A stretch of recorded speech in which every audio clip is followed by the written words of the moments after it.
자, 오늘 저는요 잠언서 30장 7절에서 9절 말씀을 가지고 하나님과 멀어지는 것이 두렵다면, 하나님과 멀어지는 것이 두렵다면, 이런 말씀의 제목을 가지고 함께 은혜를 나누고자 합니다. 함께 따라해 보실까요? 하나님과 멀어지는 것이 두렵다면. 여러분, 새해가 밝았습니다. 올해 설 명절은 다른 해와 다르게 코로나로 인하여서 함께 모일 수가 없었죠. 그래서 명절의 어떠한 그 흥겨운 모습보다는 조금은 차분하고 어색한 시간을 보낸 것 같습니다. 저는 5인 이상 모일 수 없기 때문에 아내와 전화 먼저 부모님을 월요일날 찾아뵙고 인사를 하고, 또 아이들은 설 당일날 이제 영상 통화를 통하여서 세배 인사를 드렸는데, 이 영상 통화를 하면서 생각한 것이, 하루빨리 이 코로나 시국이 종식되어지길 간절히 바라는 그 소망이 일어나게 되어졌는데요. 여러분들은 이 새해가 되면서 어떤 소망, 어떤 소원을 가지고 있으셨습니까? 요즘 여러분들이 기도하면서 소원하는 부분들이 무엇입니까? 오랫동안 교제하는 지체들은 결혼을 소망하게 되어질 것이고요. 결혼한 지체들은 또 자녀에 대한 그 출산에 대해서 소원할 것입니다. 또 코로나로 상당 부분 어렵게 된 이 취직이 소원인 지체들도 있을 것이고요. 혹은 거리가 멀거나 일이 적성 부분에 맞지 않아서 이직을 선택하고 또 그것을 생각하는 지체들도 있을 것 같습니다. 이렇게 다양한 부분 가운데에서 지금 당장의 그 삶의 필요를 따라서 소원하는 일들이 참 많이 있는데요. 그렇다면 당장 이루어야 될 일들 말고 우리가 평생을 두고 여러분들이 소망하는 것, 소원하는 일들은 어떤 일들이 있을까요? 평생 이루고 싶은 일들이나 소원하는 일들 무엇입니까? 이런 질문을 던지게 되어지면 대개 공통의 대답들이 있죠. 무엇입니까? 흡사합니다. 돈, 명예, 출세, 성공, 이런 거 아닌가 싶습니다. 알라딘이라는 영화를 본 적이 있어요. 다 아시죠? 제가 이 영화를 보면서 최고로 공감한 부분이 있었습니다. 바로 요술램프의 지니가 3가지 소원을 들어준다라고 이야기하면서 알라딘에게 이야기를 하죠. 이 지니는요, 알라딘에게 3가지 소원을 말하면 무엇이든지 다 들어준다라고 하면서 이야기합니다. 뭐라고 이야기하냐면, 사랑하는 사람의 마음을 빼앗아 달라라는 것, 또 죽은 사람을 살려달라는 것은 불가능합니다. 그러나 그 외에는 다 들어줄 수 있습니다. 그런데 오랜 세월 동안 사람들이 나를 찾아와서 구하는 것은 대부분 똑같았습니다. 떼돈을 벌게 해달라는 것이나 아니면 권력을 잡게 해달라는 것. 하지만 이 지니는요, 알라딘에게 그러면서 부탁하게 되어지죠. 뭐라고 이야기하냐면, 이런 소원은 제발 빌지 말아 주옵소서. 왜요? 장담하건대 이 세상에는 너가 만족할 만한 돈과 권력은 없다라고 이야기를 하더라는 거죠. 여러분, 이 부분 혹시나 공감하십니까? 네. 여러분, 그렇다면 여러분들은 소원은 무엇일까? 한번 생각해 봅시다. 자, 오늘 본문을 보게 되어지면 아굴이라는 사람이 나오게 되어지죠. 이 아굴은요, 아브라함, 모세, 베드로, 이런 사람들처럼 성경에서 유명한 사람은 아니에요. 그의 이름은요, 잠언서 30장에만 등장하게 되어집니다. 학자들에 의하면 이 아굴의 아버지 야게나 이 아굴이라는 이름은 이스라엘의 보통 이름이 아니기 때문에 이방인일 것이다, 이런 추측을 하기도 하고요. 또 솔로몬 왕 곁에서 국사를 조언하고 후손들에게 그 지혜를 가르치는 것에 있어서 문서한 지혜자일 것이다, 이런 추측을 하고 있습니다. 어쨌거나 지혜자이죠. 이 아굴, 그는요, 잠언 30장에서 지혜자로서 오늘 우리에게 인생을 어떤 관점에서 바라봐야 하는지, 또 어떻게 우리가 가치 있게 살아야 하는지에 대해서 우리에게 정확하게 짚어주고 오늘 가르치고 있습니다. 이 아굴은요, 이런 관점에서 2가지의 소원이 하나님 앞에 있다라고 고백하게 되어지는데요. 그래서 이 소원을 들어서 우리는 흔히 아굴의 기도, 이렇게 이야기를 하기도 합니다. 자, 3절을 통해서 나오는 이 아굴의 기도, 이것을 통하여서 이 아굴의 삶의 관점은 무엇이고, 또한 삶을 우리가 어떻게 지혜롭게 살아가야 되는지, 또 우리의 삶을 통해서 우리가 어떻게 적용해 나아가야 되는지에서 오늘 한번 생각해 보고자 합니다. 자, 오늘 본문 말씀 7절 말씀을 우리가 같이 한번 읽어보겠습니다. 7절 시작. 내가 두 가지 일을 주께 구하였사오니 나의 죽기 전에 주시옵소서. 이 아굴의 기도, 이 시작을 보게 되어지면 그의 소원에 있어서 어때요? 간절함이 묻어나는 것을 우리가 볼 수가 있습니다. 왜요? 구하였사오니 라고 말하고 있죠. 여기서 구하다 라는 것은 히브리어로 하면 샬 이렇게 이야기하는데요, 이 말은요 단순한 정도가 아니라 정말 졸라대면서 애원한다, 뭐 이런 뜻을 갖고 있다라는 거죠. 그러니까 여러분들 마트에 가시면 꼭 이런 장면 아마 보셨을 것 같아요. 아이가 마트 장난감 코너에서 어때요? 울고불고 떼를 쓰면서 그 자리에 들어 누우면서 발악을 하면서 엄마한테 이 장난감을 사달라고 떼를 쓰는 장면, 여러분 혹시 보셨나요? 네, 마치 그런 어린아이처럼 그런 간절함이 있다라는 거예요. 아굴은요 그렇게 간절함의 소원이 있었는데 7절을 보면 그의 소원이라는 것이 어떤 잠깐의 소원이 아니었다라는 거죠. 평생의 소원임을 우리가 알 수 있는 것이 뭐라고 이야기해요? 내가 죽기 전에 이루어 주옵소서. 이 말은 뭐예요? 그러니까 아굴이 지금까지 기도를 해왔고 또 앞으로도 이것을 위해서 내가 계속 기도할 것이고 평생에 기도할 제목임을 알 수 있는 것이다 라는 거죠. 그러니까 죽기 전에 달라라는 것은 뭐 숨이 깔딱깔딱 넘어가기 바로 직전에 응답해 달라 이거 아니죠. 자기 생전에 꼭 하나님의 응답을 받고야 말겠다라는 뜻이 그 안에 담겨져 있다라는 거죠. 즉 그의 기도 속에는요 반드시 이것만은 이루고 죽겠다라는 이 각오가 들어있음에도 또 어떤 부분이요, 죽음과 그 일생을 투자하여도 내가 아깝지 않는 삶의 목표와 삶의 관점을 그리고 삶의 관심이 이 안에 가득 담겨 있다라는 것을 우리에게 먼저 말해주고 있다라는 거예요. 자, 이 아굴의 기도를 보면서요 우리는 이 아굴의 인생의 목표 그리고 삶의 목적을 우리가 보게 되어지는데, 이 아굴은요 재밌는 것이 본문 앞절에 이 앞에 1절부터 보게 되어지면 참 겸손한 사람이다 라는 것을 우리가 알 수 있는 것이요, 지혜자였지만 그는 참 하나님 앞에 연약함을 그리고 자신의 그 부족함을 낱낱이 고백하게 되어집니다. 그런 부족한 자이기에, 그런 연약한 자이기에 일평생 나에게는 이것이 있어야 됩니다 라고 이렇게 클라이막스의 말씀을 선포하게 되어지는데요, 기도하고 되어지는 것인데요, 이것이 무엇일까? 이것이 그 삶 가운데 반드시 있어야 된다라고 이야기하는데 그것이 바로 무엇일까? 오늘 우리가 그것을 함께 생각해 보면서 우리의 인생의 소원 그리고 우리가 이 세상 살아가면서 있어야 될 것 그리고 내가 가져야 되는 삶의 어떤 목표, 삶의 관점은 무엇인지 우리가 함께 생각해 보겠습니다. 자, 첫 번째는요, 아굴의 첫 번째 소원은 바로 정직한 삶이었다라는 것입니다. 어떤 삶이요? 정직한 삶. 8절을 보게 되어지면 아굴은 이렇게 기도하죠. 뭐라고 이야기합니까? 상반절에 보면 곧 허탄과 거짓말을 내게서 멀리하옵시며 라고 말하고 있습니다. 아굴은요 이렇게 자신에게서 하나님과 멀어지게 하는 부정직한 모든 요소들을 다 제거해달라 이렇게 기도하고 있는 거예요. 즉 그는 정직한 삶을 구했던 것입니다. 여러분, 먼저 우리가 보게 되어지면 허탄한 것을 멀리해달라는 거예요. 자, 허탄이 무엇입니까? 한마디로 이야기한다면 이거예요. 여러분, 안고 없는 찐빵이다, 공갈빵, 뭐 이렇게 이야기할 수 있죠.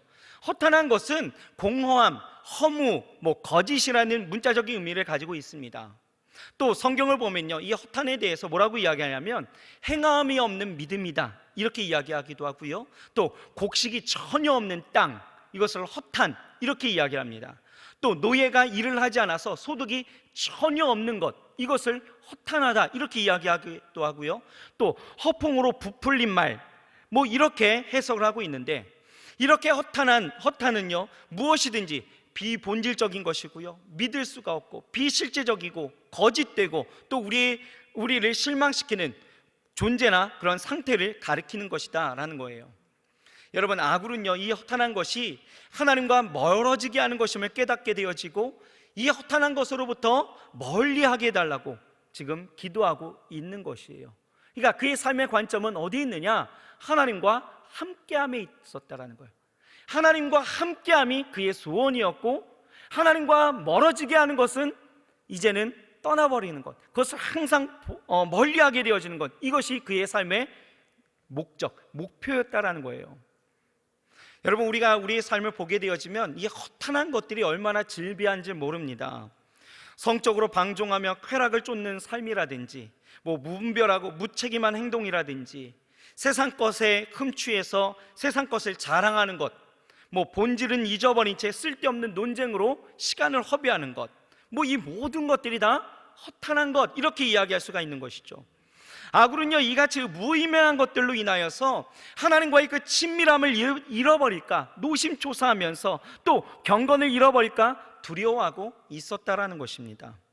그리고요, 8절을 보게 되어지면 또 뭐라고 이야기해요? 거짓말을 멀리하게 해달라라고 기도하고 있습니다. 여기서 허탄이라는 것은 여러분, 일반적인 거짓말 이상으로 하나님 앞에서나 사람 앞에서 가식이나 이중적인 태도를 취하고 있는 것이 허탄, 이렇게 이야기한다라면, 거짓말이라고 이야기하는 이 단어는요, 단순한 거짓말이 아니라 하나님의 말씀을 전적으로 의지하고 의뢰하지 않는 태도에서 나타난다라는 거예요. 이해가 가셔요? 하나님의 말씀을 전적으로 의지하지 않고 의뢰하지 않는 태도에서 나타나는 일들, 모든 것들, 이것을 거짓말, 거짓, 이렇게 이야기하고 있다는 거죠. 여러분, 성경을 보게 되어지면 우리 주님에 대해서 뭐라고 이야기하십니까? 주님은 진리다 라고 말씀하고 있죠. 그렇기 때문에 주님을 믿는 우리 모두에게 있어서는 진리를 따라서 정직하게 살아가야 된다는 거예요. 하지만 우리가 이 세상을 살아가다 보면 정말 정직하게 산다라는 것이 얼마나 어려운지 모릅니다. 마귀는요, 삶의 현장 속에서 늘 우리를 꾀게 되어지죠. 정직하게 사는 것이 바보다라는 거, 정직하게 사는 것이 참 너는 유연성이 없다라고, 너는 바보라고, 이렇게 혼란하게 만드는 여러 가지 요소들이 참 우리 가운데 많이 있어서 우리의 정직을 버리도록 역사하고 있다는 거예요. 그런데요, 오늘 성경은 뭐라고 이야기해요? 그 정직을 우리가 갖게 해달라는 거예요. 거짓말을 내게서 멀리하게 해달라는 것이죠. 여러분, 우리는 무엇보다 우리는 정직해야 합니다. 어떤 것에 우리가 정직해야 되느냐? 첫째는 우리는 하나님 앞에서 정직해야 된다는 거예요. 성경에 이 정직함의 표준이 되는 사람이 나오는데 바로 다윗입니다. 열왕기상 15장 11절에 보게 되어지면 이렇게 이야기해요.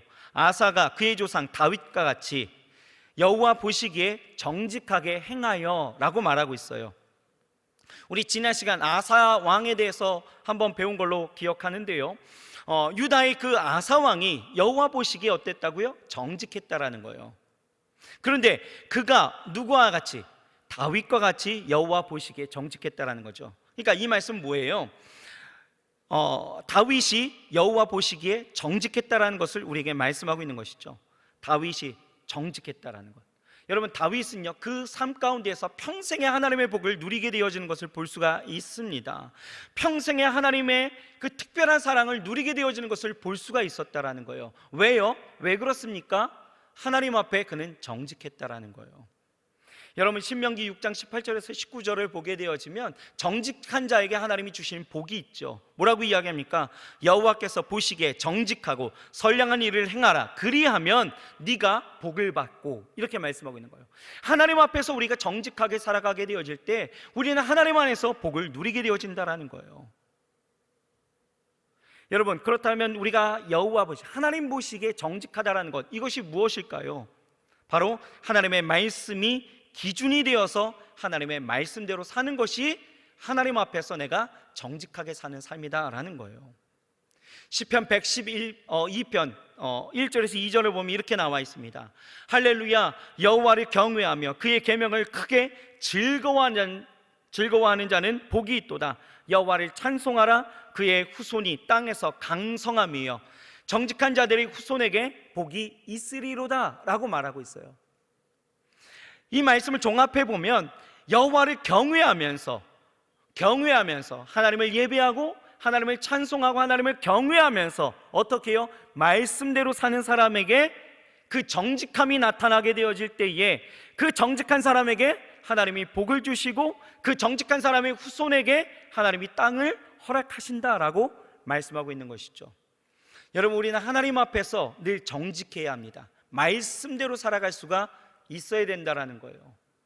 여러분, 매번에 우리가 예배를 이렇게 드리게 되어지지만 매번의 예배를 드리는 것이 중요한 것이 아니라 그보다도 더 중요한 것들이 있다라면 뭐예요? 그 말씀대로 살아가는 나의 삶이 중요하다라는 거예요. 나의 삶의 자리에서 하나님의 말씀이 실행되어지고 그 살아계신 하나님이 내 삶을 통하여서 드러나게 되어지는 것이 더욱더 우리 안에 정직함으로 나타난다라는 거예요. 여러분, 달리기 선수는요, 자기 라인을 따라서 달려야 합니다. 그 선을 벗어나면 뭐예요? 반칙이죠. 그 선을 벗어나면 뭡니까? 아웃이에요. 아무리 빨리 달리고 아무리 열심히 달려도 그 선을 벗어나면 뭐예요? 아웃이죠. 이스라엘이 왜 하나님으로부터 외면을 당했을까요? 왜 버림받았습니까? 그들은 외적으로는 하나님을 따른다라고 이야기하고 예배도 하고 기도도 했지만 그들의 삶으로는 하나님을 예배하지 못했습니다.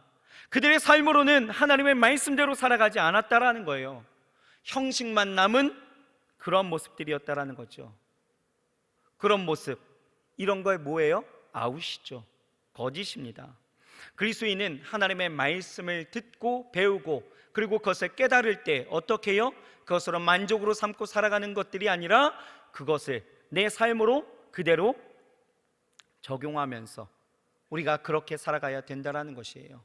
우리 지난주 우리 성찬 예배를 통하여서 우리 담임 목사님으로부터 우리 하나님 말씀 들었습니다. 섬김의 종, 그 십자가, 그것을 내가 져야 함을 우리가 듣게 되어졌죠. 여러분, 이 한 주간 살아가면서 여러분 어떻게 살아가셨습니까? 그 십자가, 그것을 발견하셨고 그것을 지려고, 그것을 작은 자에게 여러분 나타내시려고 여러분 노력을 하셨던가요? 그 말씀이 내 삶 가운데 이루어지는 것을 여러분들 그렇게 바라보면서 살아가셨던가요? 여러분, 그렇게 살아갔다라면 여러분들의 인생 가운데서는 정직함이 묻어나는 것이죠. 하지만 우리의 예배 따로, 삶 따로라는 것은 뭐예요? 하나님 앞에 내 삶이 정직하지 못한 거예요. 이 정직함이 여러분 우리 안에 있게 되어질 때에 하나님과 그 가까이함이 우리 안에 복이 되어지고 그 복은 우리의 삶을 통하여서만 아니라 우리의 후손까지도 나타나게 되어지는 하나님의 놀라운 역사다라는 것입니다. 그러므로 하나님 안에서 여러분 정직해지시길 주의 이름으로 축복합니다. 둘째로 여러분, 우리는 이웃에 대해서도 정직해야 된다라는 거예요. 스가랴서 8장 16절을 보면 이렇게 나와 있습니다. 너희는 각기 이웃으로 더불어 진실을 말하며 너희 성문에서 진실하고 화평한 재판을 베풀고 라고 말씀하고 있습니다. 너희 각기 이웃으로 더불어 진실을 말하고 정직해야 된다는 거죠. 여러분, 요즘 이 사회가 추구하는 삶의 방식이 무엇입니까? 더불어 사는 사회, 뭐 이렇게 이야기하지 않습니까? 더불어 사는 사회의 기초는 어디에 있을까요? 정직에 있다라는 거예요. 이웃에게 정직해야 하는 이유가 어디에 있어요? 우리는 이웃들이 내 삶에 이용하는 어떤 이용의 대상이 아니다라는 거죠. 그들은 뭐예요? 사랑의 대상이기 때문에 우리는 이웃들에게 정직할 수 있어야 된다라는 거예요. 우리는요, 무엇보다도 하나님을 사랑하고 자신을 사랑하듯 누구를 사랑하라고 하나님 말씀하십니까? 내 이웃을 사랑하라고 말씀하시죠. 그러니까 이 말을 우리가 되새겨 본다라면 하나님을 사랑하노라 하고 이웃을 사랑하지 않는다라면 이것은 거짓이라는 거예요. 반대로 이야기할까요? 반대도 마찬가지입니다. 이웃을 사랑하지 않고 하나님을 사랑한다라면 이 말도 또한 거짓이다라는 거예요. 여러분, 옆 사람 한번 보실까요? 보십시오. 우리 예배 때에 우리 손 목사님이 찬양하시고 인사 나누셨죠? 뭐라고요? 사랑하고 축복합니다. 우리 다시 한번 인사해 볼까요? 사랑하고 축복합니다. 여러분, 정말 사랑하십니까? 정말 사랑하십니까? 여러분, 하나님 앞에 또한 우리 이웃들 앞에서 정직해야 돼요. 왜요? 이웃에게 정직하지 않는 사람은 하나님 앞에 정직할 수가 없다라는 거예요. 그래서 우리는 이웃을 향하여서 늘 정직하게 살아갈 수 있어야 된다는 거죠. 또 셋째는요, 일에 대해서도 우리는 정직해야 합니다. 골로새서 3장 23절을 보면 이렇게 말씀하고 있죠. 무슨 일이든지 무슨 일을 하든지 마음을 다하여 주께 하듯 하고 사람에게 하듯 하지 말라, 이렇게 말씀하고 있어요. 무슨 일을 하든지 주께 하듯 하는 사람에게 거짓말이라는 것은 용납될 수가 없는 것이죠. 그래서 우리는 어떻게 해요? 맡은 일에 늘 열심을 내야 하는 것입니다. 예수님은요, 악한 자에게, 악하고 게으른 종에게 뭐라고 이야기해요? 책망하시는 모습을 보게 되어지죠. 반대로 착하고 충성된 종에게, 부지런한 종에게는 어떻게 하십니까? 칭찬하시는 거예요. 무슨 얘기입니까? 우리는 작은 일일지라도 어떻게 해요? 소홀하지 말아야 된다라는 거예요. 우리 크리스찬들은 삶의 어느 자리에서나 그 작은 일일지라도 충성을 다하여서 열심을 다할 수 있어야 된다는 것입니다. 무엇보다도 그 모든 일들 가운데 늘 진전이 있어야 된다는 것이죠. 진보가 있어야 합니다. 그래서 그리스도인들은요, 무슨 일이든지 잘 해내야 하고 열심히 해야 된다는 것이죠. 이것이 우리가 일에 대해서 정직한 거예요. 여러분, 게으름이라는 것은 거짓입니다.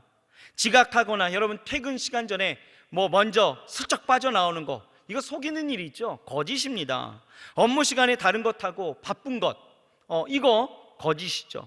하나님은요, 항상 하나님의 일에 최선을 다하셨습니다. 열심히 쉬었죠. 하나님은 당신의 백성들을 구원하시기 위해서 회복시키시는 일에 열심을 다하고 계십니다. 지금도 그렇게 일하시는 거예요.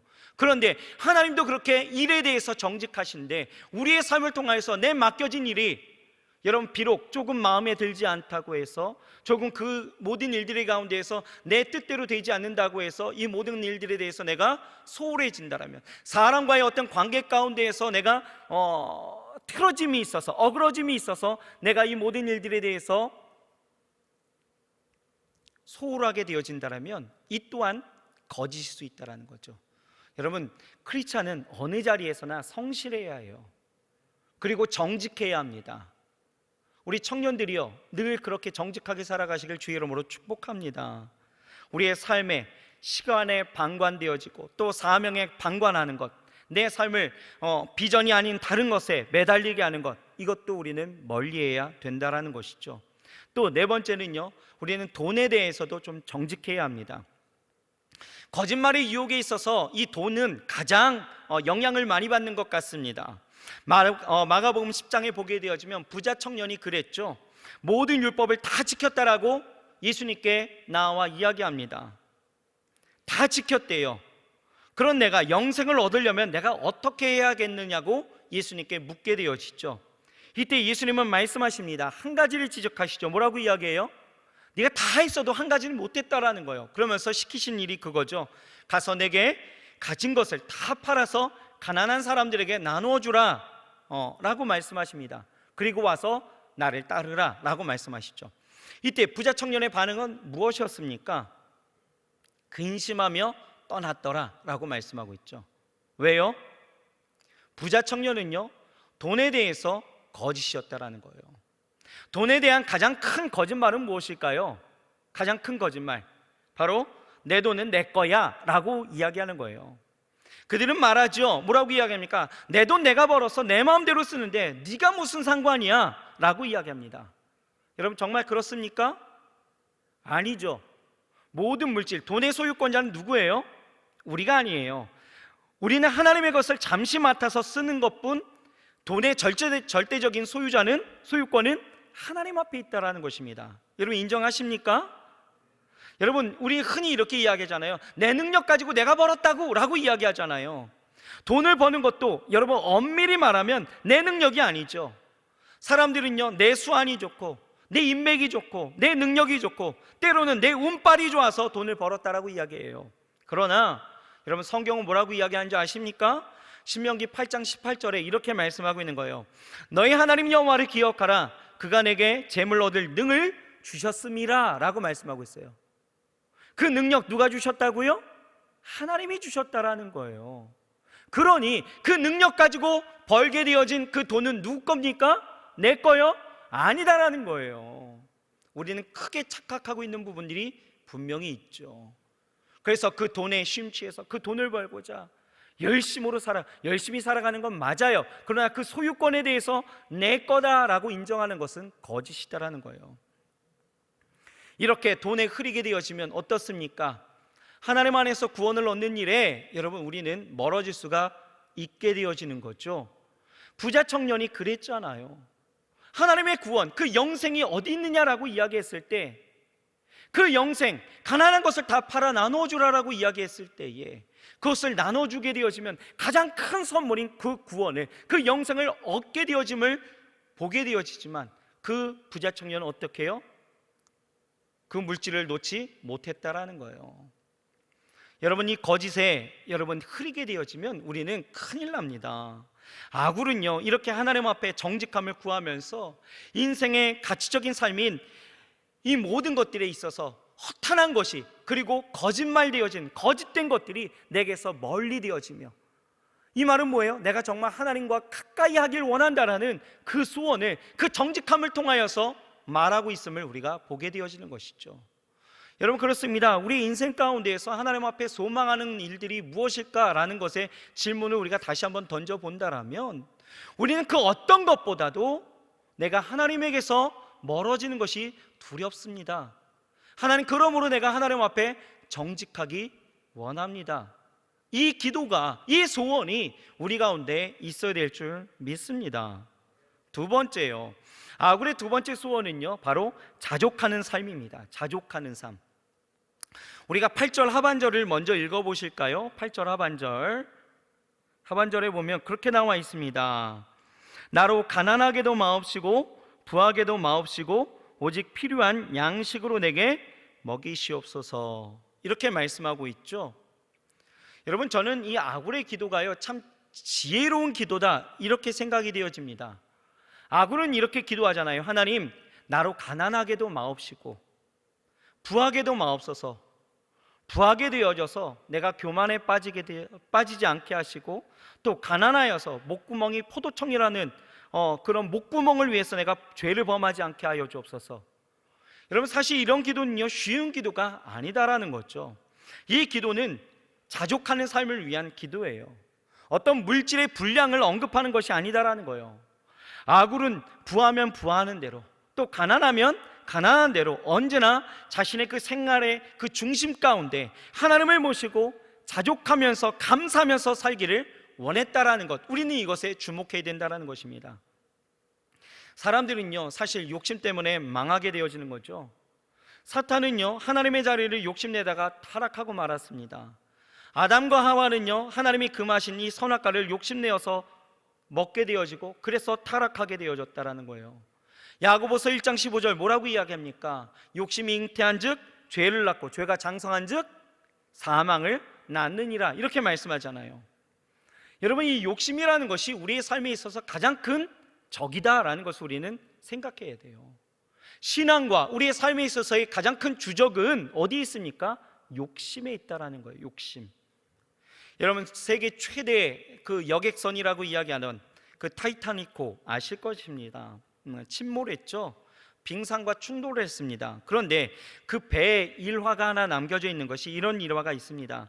배가요, 완전히 빠지는데 2시간에서 3시간 정도 소요될 예정이었습니다. 그래서 배 안에서는요, 구명보트가 충분하지 못했기 때문에 이제 어쩔 수 없이 1등 객실에 있는 사람들을 먼저 태우게 되어지고, 여성들에게 우선권을 주어지게 되어지죠. 사람들을 태웁니다. 그리고 이제 마지막 구명보트가 이제 준비되어져서 내려오게 되어질 때에 그 보트에 타도록 되어져 있었던 한 여성이요, 선실을 향해서 쏜살같이 갑자기 달려가는 거예요.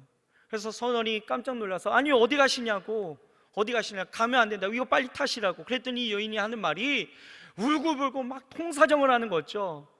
사실 객실에 내 보석 상자를 놓고 왔다라는 거, 깜빡 잊고 내려왔다라는 거예요. 그것을 가져오는데 3분밖에 안 걸리니까 제발 나를 좀 가게 해달라는 거예요. 선원은요, 어쩔 수 없이 3분의 여유를 주었습니다. 3분의 여유를 주고 기다리고 있는데 5분이 지나도 10분이 지나도 이 여인이 오지를 않는 거예요. 어떻게 할까요? 어쩔 수 없이 마지막 구명보트가 내려지게 되어지죠. 배가 떠나버리고 말았습니다. 여러분들, 근데 왜 그 여인이 돌아오지 못한 줄 아십니까? 다른 거 아니에요. 자기의 보석 상자만 쥐고 오면 아무런 문제가 없었죠. 그런데요, 바닥을 보니까 온갖 폐물들이요 널려 있는 거예요. 그것을 줍다가 시간이 다 허비되고 만 것입니다. 결국 이 여인은요, 욕심 때문에 배와 함께 바닷속에 가라앉았다라는 것입니다. 사람은요, 욕심 때문에 망하는 거예요. 여러분, 영적인 고수는요, 귀신을 쫓아내고 병든 자를 고치는 사람 아니에요. 진정한 신앙의 고수는 누굽니까? 바로 욕심을 내려놓고 주어진 환경에 만족하면서 자족할 줄 아는 사람이 진짜 고수다라는 거예요. 그 고수의 진면목을 누가 보여주었습니까? 예수님도 보여주셨고요, 또 사도 바울도 보여주는 거예요. 빌립보서 4장 11절에 보면 사도 바울이 뭐라고 이야기합니까? 내가 궁핍함으로 말하는 것이 아니니라 어떠한 형편에든지 나는 자족하기를 배웠노니 라고 바울은 이 자족에 대해서 이야기하게 되어진 것이죠. 여러분, 감옥에서도 자족할 줄 아는 이 영적인 신앙의 고수였다라는 거죠. 여러분, 우리의 삶을 한번 보십시오. 우리는 어떻습니까? 가져도 욕심, 안 가져도 욕심 아니겠어요? 그죠? 가지면 더 가지려고 하는 것이 우리의 욕심이었고요, 못 가지면 가지려고 더 애쓰는 모습들이 우리 가운데 분명히 있었다라는 거예요. 여러분, 우리 안에 영적인 고수, 신앙의 고수로 우리가 살아가길 원한다면 이 자족에 대해서 배워야 되는데, 여러분, 우리가 늘 예배 때마다 외우는 이 주기도문 안에서도 예수님은요 우리에게 이 자족에 대해서 분명하게 말씀하고 있다라는 거예요. 마태복음 6장 11절을 보게 되어지면 이 주기도문 가운데 뭐라고 이야기합니까? 오늘 우리에게 일용할 양식을 주옵시고, 일용할 양식을 구하는 기도가 있다라는 거예요. 우리가 주기도문을 외우면서 습관적으로 이 기도를 하고 있는데, 이 기도의 진정한 의미는 어디에 있습니까? 하나님께 내 모든 것을 맡기고 어떠한 형편 가운데서도 내가 자족하는 삶을 위한 이 기도가 빠지지 않고 들어가 있다라는 것이죠. 여러분, 욕심을 버려야 합니다. 여러분들은 혹시 가진 돈이 얼마나 있어야 여러분 마음이 안심이 되실까요? 여러분들이 하루 사는데 돈이 얼마나 있어야 여러분 좀 안심이 되실까요? 얼마나 필요하십니까? 얼마나요? 한 3만 원 필요하실까요? 좀 작습니까? 5만 원요? 이것도 좀 그런가요? 그냥 통 크게 한번 써보겠습니다. 한 20만 원 해봅시다. 이 정도면 됐죠? 네, 20만 원. 여러분, 식구가 하루를 사는데 20만 원이 필요하다라고 우리가 가정해 본다라면, 여러분들이 가진 돈을 다 털어보니까 지금 가진 돈이 20만 원밖에 없는 거예요. 20만 원이 필요한데 20만 원밖에 없습니다. 그러면 여러분들은 불안하실까요? 평안하실까요? 여러분들 안에 정직함으로 한번 대답해 보시는 거예요.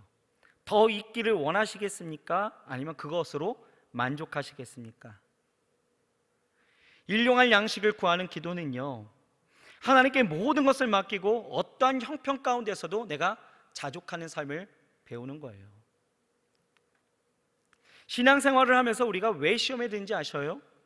다른 거 아닙니다. 욕심 때문이죠. 야고보서 1장 14절에서 15절 말씀을 보면 이렇게 말씀하고 있습니다. 오직 각 사람이 시험을 받는 것은 자기 욕심에 끌려 미혹됨이니 욕심이 잉태한 즉 죄를 낳고 죄가 장성한 즉 사망을 낳느니라, 이렇게 말씀하고 있는 거예요. 그러니까 시험에 든 사람들은요 나름대로의 이유가 있죠. 시험에 든 그 이유를 다 말한다라고 이야기하면 5만 가지도 넘을 거예요. 그러나 야고보서 1장 14절은요 이 표면적으로 나타난 이 5만 가지 이유를 하나로 정리했다라는 거예요. 뭐예요? 욕심 때문이다라는 거예요. 오직 각 사람이 시험을 받는 것은 자기 욕심을 따라 미혹됨이니, 욕심이다라는 거죠. 다른 거 없습니다. 시험에 드는 이유, 욕심이에요.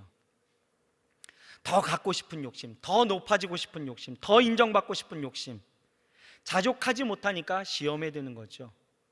여러분, 러시아의 그 데무노 톨스토이가 쓴 유명한 단편 소설 중에 인간은 도대체 얼마만큼의 땅이 필요한가, 이런 소설이 있습니다. 기회가 된다면 한번 읽어보시면 좋을 것 같아요. 내용을 보면 이런 내용이 있어요. 도무지 만족을 모르는 한 부자가 있습니다. 지금 가지고 있는 땅도 엄청났지만 더 많은 땅을 얻을 수 있는 기회가 찾아온 거예요. 그래서 이 부자는요 새로운 유목지가 한창 개발 중인 지역에 러시아 화폐로 1,000 루블만 내면 하루 종일 자기가 걸은 만큼 땅을 차지할 수 있다는 그 소문을 들었다라는 거예요. 단 한 가지 조건이 있어요. 뭐예요? 단 해가 떨어지기 전에 자기가 출발한 지점으로 돌아와야 그 땅을 인정해 준다라는 규정이 있는 거죠. 그래서 이 사람은 1,000 루블을 냈습니다. 그리고 땅을 향하여서 나아가는 거예요. 흥분을 가두지 못한 채, 야, 이제 내게 있어서 엄청난 땅을 내가 가질 수 있겠구나 하는 그 흥분을 가누지 못한 채 이제 해가 뜨자마자 이 대평원을 향해서 달리기 시작하는 거예요. 젖 먹던 힘을 다해서 뛰기 시작합니다. 그리고 가는 곳곳마다 뭐예요? 말뚝을 밟는 거예요. 이제 이건 내 땅이라고 이제 경계를 짓는 거죠. 말뚝을 박습니다. 그리고 말뚝을 하나 다 박으면 또 뛰는 거예요. 또 뛰어서 또 말뚝을 박는 거예요. 또 여기는 내 땅이라고. 그렇게 열심히 뛰고 또 뛰고 또 뛰었어요. 그런데 어느 지점에 다다르게 되어졌을 때 이제 엄청난 길이의 그 땅을 보게 되어지고, 야, 이제는 내가 더 가고 싶지만 해가 지기 전에 내가 출발점으로 돌아와야 된다는 그 규정이 언뜻 이제 다시 한번 되새겨지면서 이제 출발점으로 뛰기 시작하는 거예요. 뛰기 시작합니다. 막 뛰죠. 그런데요, 이 사람이요, 욕심을 너무 부렸던 걸까요? 뛰긴 뛰는데 이게 너무 많이 와버린 거죠. 그래서 어떻게 할까 하다가 더 열심히 뛰었습니다. 죽도록 뛴 거예요.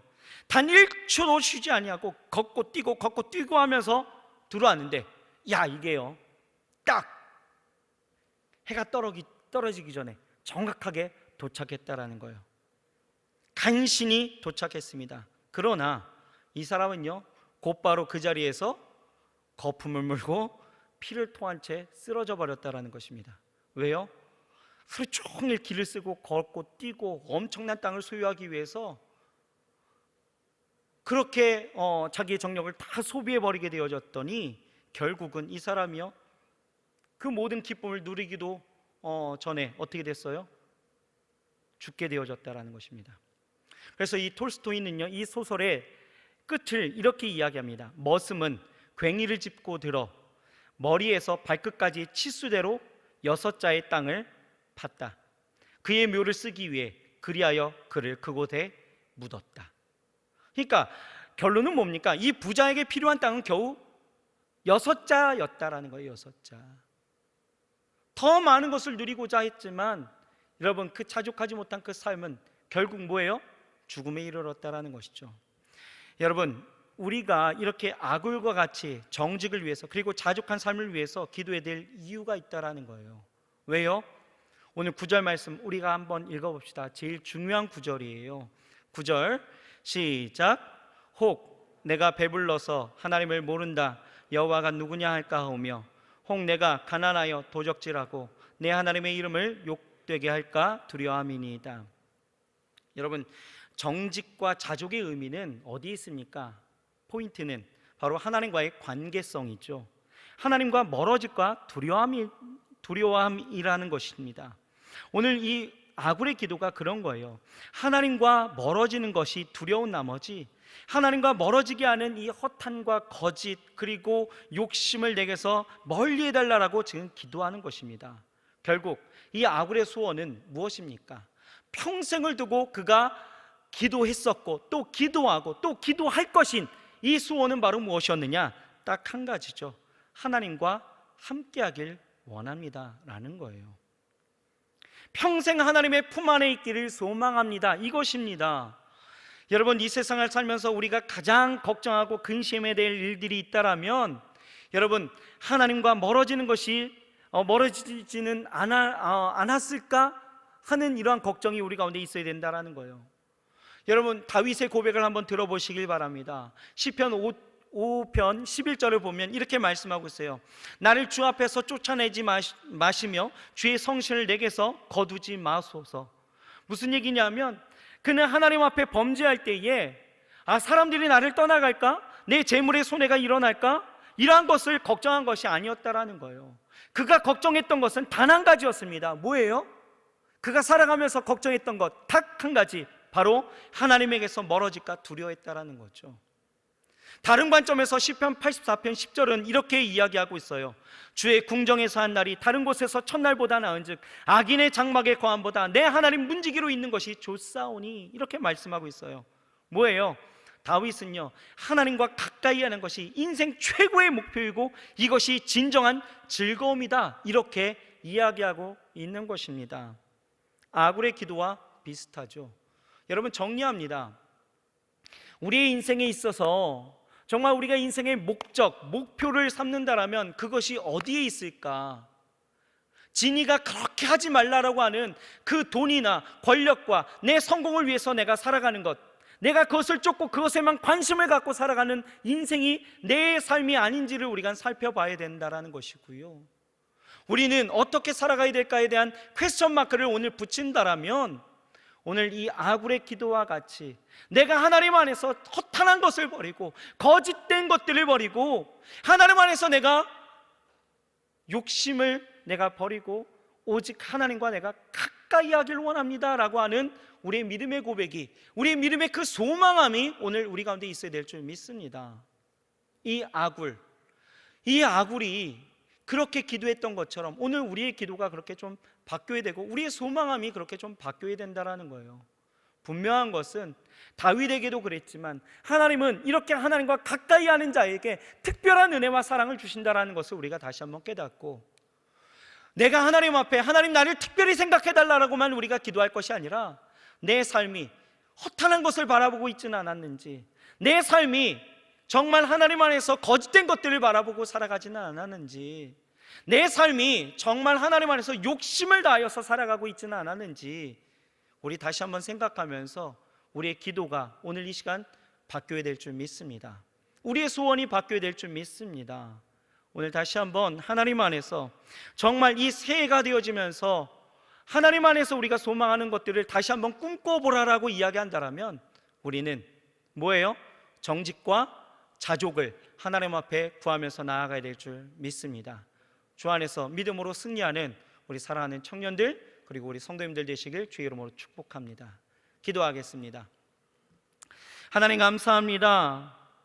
우리가 일평생 하나님 앞에 구하고 일평생 우리가 꿈꿔야 되는 일들이 무엇일까 다시 한번 생각해 본다라면, 하나님, 아굴이 지금까지 기도했고 지금도 기도하고 있고 또 앞으로도 기도할 것이었던 이 두 가지, 아버지 하나님이여 자족하는 삶과 또한 아버지 하나님이여 정직한 삶을 아버지 하나님 우리도 갖게 더하여 주시옵소서.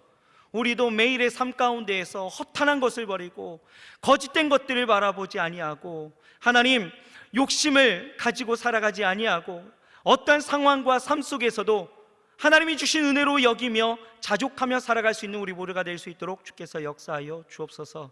하나님, 오늘 이 두 가지의 기도, 이 소원이 우리 가운데 있기를 원하오니 평생에 하나님 우리와 함께하여 주옵시고 주를 가까이 하며 나아갈 수 있도록 역사하여 주옵소서. 예수님의 이름으로 감사하며 간절히 기도드렸사옵나이다.